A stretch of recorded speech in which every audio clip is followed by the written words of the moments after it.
Dead by Daylight is a game with limitless options for customization, playstyle variety, and fun build ideas. So why the hell are there over 200 perks in this game and only like 10 of them see consistent play? It's absolutely no secret that this game's meta is very, very strict, with seemingly no room for other options. Except, as mentioned before, there are over 200 perks in this game! At least some of these perks can find places in the builds of many with varying degrees of success, right? This video will show off some of the perks that people tend to throw to the wayside, have fallen from grace despite their upsides, or just go overlooked in the grand scheme of things. Perks that just go unappreciated nowadays and deserve at least some spotlight for their good qualities. We've compiled 18 perks for this video, 9 Survivor and 9 Killer. We hope to at the very least to make you look at some of these perks or try them out in future builds. In no particular ranking order, just displaying what we feel like. Vaulting as Killer never feels good. It feels slow and sluggish. With the exception of Wesker and Legion, no other killer can hope to achieve the speed survivors have. Why can't anyone else have such advantages? Well, that changed. All the way back in Resident Evil Project W. Superior Anatomy is our first pick for underrated perks, being one of the few things in this game that makes vaulting faster. Superior Anatomy is unique in that it's a perk that turns you into a survivor for a split second. If a survivor vaults within 8 meters of you, Superior Anatomy becomes active. The next time you vault, it's 40% faster, which is goddamn hilarious to watch on the killer's end, and shit your pants terrifying on the survivor's end. 30-second cooldown aside. Yunjin Lee is a very influential survivor in Dead by Daylight. She brought a stoic, no-nonsense flair that matches her lore and visual design, but what I think really sold people were her perks, which, rather than focusing on helping teammates, she just sits back as they suffer with self-preservation, gets rewarded for physical assault with smash hit, and profits off the suffering of unaware megheads with the first survivor perk on this list. Fast Track is a perfect example of a selfish perk that also helps out quite a lot. The perk gains tokens when your teammates get hooked. 3 tokens per hook at rank 3. Upon hitting a great skill check, you lose all of your tokens, and each one consumed adds an extra 1% to the generator's progress. So, in theory, if your teammates are consistently getting hooked, you can either provide chunks of progress with 3 tokens each, or just dump like 15 tokens all into a gen and see the progress bar skyrocket. Does the perk thrive the most if your teammates are getting stomped? Absolutely. That's what makes it so fun. Typically, the point of stealth perks is to, well, not let the survivors know you have them. This rule typically applies universally, but Pyramid Head seems to have a knack for letting people know of their impending doom before striking. Trail of Torment is a unique stealth perk that doesn't follow typical conventions. It has no set stealth duration, and there's a reason for that. The perk becomes active upon kicking a generator, and while that generator remains damaged, you are permanently undetectable. Kind of. The perk's duration is directly tied to that generator. If it stops regressing by any means, you lose the effect. In addition, survivors see the generator highlighted in yellow across the map. The color yellow here is important, given there's a few survivor perks like Situational Awareness that reveal a select generator in yellow to their teammates. This can throw experienced survivors off, and potentially lead them into a trap as they try to come to the highlighted gen. Or, if they're on comms, and nobody has those perks, it turns into a visual aid that says, "There is a Bubba who could be literally anywhere at this very moment." You also lose the status if you hit somebody, but by then, you've probably made them shit themselves, or better yet, downed them. Status update. In the most recent developer patch, they have just straight removed the clause where damaging a survivor cancels the perk's effects, making the first part of the last paragraph completely moot. Aura reading in Dead by Daylight is essential. You need to see your hooked and down teammates, and a variety of add-ons or perks help with this by revealing the auras of certain things around you. But what if I told you that you could break these conventional limits, using the power of Argentina and gambling? Open-Handed is a perk that is one of a kind. It extends limited aura ranges by an additional 16 meters. This perk works with a concerning amount of other perks, and not only that, it also affects all of your teammates throughout the trial, although the perk itself can't be stacked. An often overlooked aspect of this perk is how it functions. People would assume that open-handed should extend Wiretap's aura reading ability, as it clearly states that it shows the killer within 14 meters of the highlighted gen, but it doesn't. This is because open-handed only affects ranges extending from the survivor. Wiretap is a perk that reveals the killer's aura starting from the generator, and Circle of Healing reveals injured survivors starting from the totem. This means that, with Kindred, you can actually see the killer from 32 meters as opposed to 16, because the killer aura reading ability from this perk comes from the hooked person and not the hook itself. Also, because Knockout's aura blocking effect is proximity based around the downed survivor, open-handed actually counters it by letting you see the survivor from further away. For a lot of killers, the endgame can feel like there's absolutely no return. A benefactor to this feeling is the various amounts of comeback perks that survivors have during the endgame. But what if once the endgame hits, you can just say, no, you're playing by my rules for the rest of this game. Through the power of sheer spite, powering the last generator activates Terminus. While Terminus is active, all survivors with even a hint of damage on them get afflicted with the broken status effect for the remainder of the trial. The only way to mitigate the effect is to open a gate, and even then, the effect lingers for 30 seconds afterwards. What makes this perk especially devastating for megheads and other meta builds is that Terminus' status effect activates before Adrenaline's healing ability, meaning survivors won't go from injured to healthy while running it. This perk is absolutely wonderful, and it's, well, a wonder that nobody runs it. There are a lot of perks in this game that heal you for performing certain objectives or healing your team, and then there's Ada Wong, who thrives off of your blood spilling in her stead. Reactive healing is a perk that shows us that when Ada Wong came into the realms, she took a page out of the book of Yunjin Lee and how to benefit from your teammates' suffering. Reactive healing is a simple perk. Get healed by 50% your current healing progress every time a survivor takes damage within 32 meters of you. So, if you have no healing progress whatsoever, your health bar is filled to half. If your health bar is half, it's filled to 75%, and so on.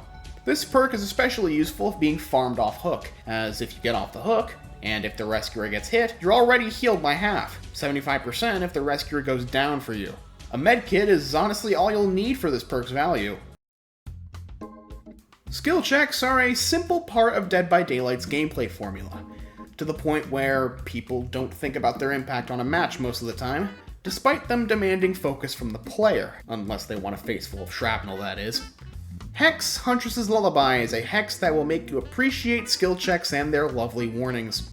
It is a hex perk that gains tokens for each hook, each token delaying the skill check warning until 5 tokens are required, in which case, there is no more sound. In addition, to make sure you are thoroughly punished for not paying attention, you also lose 6% additional progress for screwing up generator and healing skill checks. This on its own doesn't sound that bad until you experience it for yourself. A full power lullaby can be a massive nuisance.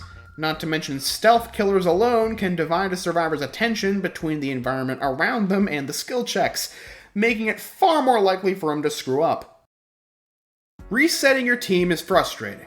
Survivors have medkits, Circle of Healing, and Botany Knowledge to help with this, but what about a perk that has the potential power of Botany Knowledge without its downsides? Desperate Measures can be easily seen as the survivor equivalent to the perk Thanatophobia, as the perk grows in power with each damaged teammate. Each person adds to a 14% healing and unhooking speed buff, which stacks up to 56% at full power.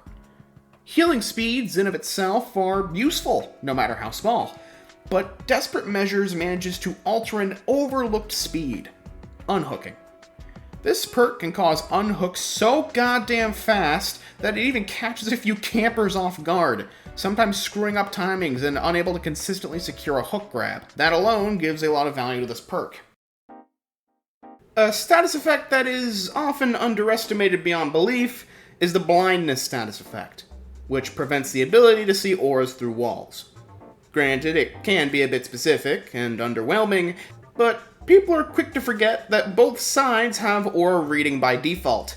Survivors, in particular, need aura reading to see their downed and hooked teammates. Hex, the third seal, is a perk people are quick to call garbage, given its effects aren't as flashy or noticeable as other Hex perks. However, third seal's effect on an uncoordinated, or even to an extent, some coordinated teams, can be absolutely devastating. The third seal applies a permanent blindness effect to any survivor you damage, until the Hex is cleansed, that is. This means if survivors aren't paying attention, or if you're on a big enough map, it'll be a pain for the survivors to find their hooked or downed teammates, resulting in games where survivors often die on their first hook because their teammates can't find them. Hit-and-run killers like Onryo or Wraith also make the perk shine, as survivors have to risk healing as their teammates are terrorized, or risk finding the totem while vulnerable. You can also run Scourge Hook Monstrous Shrine to add some urgency in their search for their teammates. The more people searching, the less gens are being done. Team play in Dead by Daylight is critical. I know, shocker. You win more often if you're consistent on generators and healing. Except, solo queue players unfortunately don't have this luxury from the get-go. A parting gift from Nancy Wheeler, situational awareness is your best friend if you want your solo queue teammates to hop on gens with you. Situational awareness turns any generator you're repairing into a 32-meter beacon that survivors can see within the range. This beckons people to come to you and power through the generator, and can even be a godsend by helping guide people through indoor maps like Larry's or Gideon. The perk also has a shockingly overlooked second effect that reveals all survivors for 10 seconds if another one goes down while you're doing a generator. It's like a temporary kindred effect, and it allows you to either go help an injured teammate, see if another survivor is coming to you, it's just a lovely bit of info that makes this package all the sweeter for solo players and team players alike. The average killer terror radius is 32 meters. Why is this important? Well, smaller terror radius means less time for the survivors to react to your approach. Monitor and Abuse reduces your heartbeat by 8 meters while outside of a chase, and increases it by 8 meters while in a chase. Sort of. The way the perk actually works is that your terror radius is reduced by 8 meters by default, but increased by 16 while in a chase to make it seem like your default heartbeat is 8 meters bigger. That 8-meter difference is surprisingly huge. Killers that need to get close to effectively use their power appreciate the extra distance gained before using their powers. Or smaller terror radius killers become downright jumpscare inducing with how you just start hearing the heartbeat before seeing them like 12 meters away from you. Ever been slugged? Ever been affected by a hex like Devour Hope where you just couldn't find it? Ever been slugged while being cursed by an entity Forsaken Totem? It's frustrating to say the least. And you need to use multiple perk slots to deal with it. Well, Cheryl Mason has you covered with the power of Malevolent Gods.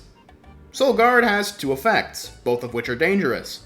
By default, being picked up from the dying state gives 8 seconds of endurance.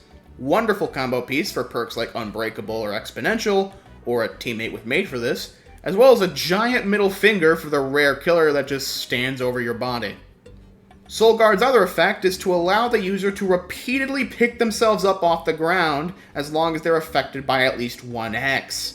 As long as you see that curse status effect on the side of your screen, you can continue to pop off the ground and the killer will have no idea unless they hit you within 8 seconds. Trickster is a pretty controversial character in Dead by Daylight. Despite this, it's hard to deny the impact Trickster's perks have had on the game's meta. Hex Crowd Control is basically Bamboozle on 10 bottles of Adderall. The Hex is wonderfully simple, blocking every window a survivor vaults through for 20 seconds each. What separates from Bamboozle the most, aside from the longer duration, is the fact that this perk can block multiple windows at a time, and the survivor is the one triggering it. They could just disable Shack Window and whole-ass TL walls by themselves, and that alone is far too understated to explain with words alone. Status update. Behavior has wasted precious seconds of my life once again by buffing crowd control to potentially 60 seconds of blocked windows per vault. Leader is a passive perk that forces teammates within 8 meters of you to do everything 25% faster except generators and vaulting. This not only means people can unhook you faster, but they just passively heal you faster too, which is extremely useful for resetting. Another neat use of this perk is to let your teammate get on a gate and allow Leader to give them a 25% exit gate opening boost. The perk's effects also linger with teammates for 15 seconds after leaving the 8-meter range, so not all value is wasted if you happen to go too far. The utility this perk provides is quite nice in the grand scheme of a match, and also helps out teammates with chest builds, boons, or totem breaking builds.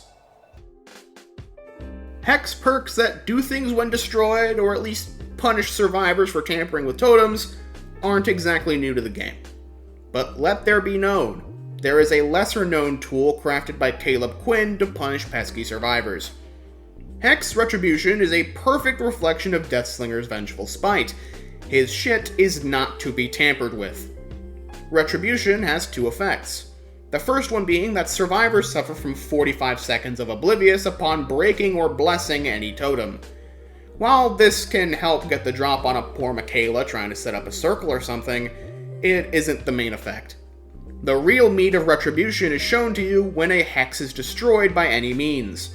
All survivors have their auras revealed for 15 seconds, which, might I add, is the longest aura reading effect killers have for revealing survivors. Made even longer with Lethal Pursuer. The perk works wonderfully with Plaything or Pentimento to force people to reveal themselves, and even then, the perk also reveals survivors if Retribution itself is destroyed. Also, pair it with Haunted Grounds for 60 seconds of exposed and those wall hacks for a borderline guaranteed down. Vigil, in addition to having some very cool artwork, is a perk that has a lot to offer. The perk causes all survivors within 8 meters of the user, and the user themselves, to recover from a plethora of negative status effects 30% faster. This effect seems pretty unassuming at first, until you think about the amount of perks and add-ons that apply temporary status effects in this game, killer and survivor alike.